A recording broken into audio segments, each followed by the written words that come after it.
Iran जानता है कि वो यूएस और इज़राइल से कभी वॉर जीत नहीं सकता, उसे ये बहुत अच्छे से पता है। तो इसलिए वो यूएस और इज़राइल को भी वॉर जीतने नहीं दे रहा। ये बहुत स्लो वॉर खेल रहा है। उन्होंने अपनी जो स्ट्राइक रेट है मिसाइल्स की, वो भी बहुत स्लो कर दी है, ताकि जितना हो सके उससे लंबा ये वॉर खिंच जाए।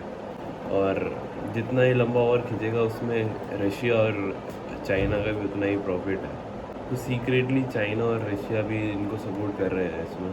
अब कुछ प्रिंसिपल्स जो है बहुत स्मार्टली खेला है ईरान यूएस से।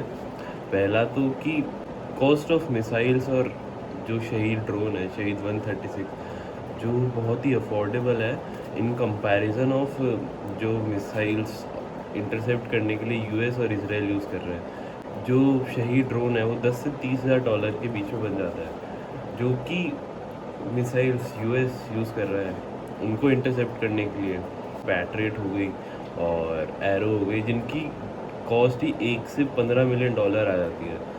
तो ये बहुत ही बड़ा डिफरेंस है, क्योंकि यूएस और इजराइल को एक बहुत अफोर्डेबल ड्रोन को इंटरसेप्ट करने के लिए 22 से 100 गुना ज़्यादा पैसा खर्च करना पड़ रहा है, जिससे कि उनकी जो फाइनेंशियल स्टेबिलिटी और इंटरसेप्टर्स की कैपेसिटी है वो भी बहुत कम होती जा रही। कतर कह रहा था ब्लूमबर्ग की रिपोर्ट में कि उसके पास 4 दिन का ही स्टॉक बचा है, जो कि उसने बाद में मना कर दिया। और यूएस भी अभी उसके बाकी सारे जो एलाइज है उनसे इंटरसेप्टर्स मंगवा रहा है, जैसे कि साउथ कोरिया से मंगवाया है अभी उसने इंटरसेप्टर्स, और ताइवान को भी बोल दिया अपने इंटरसेप्टर्स भेजने के लिए वापस से।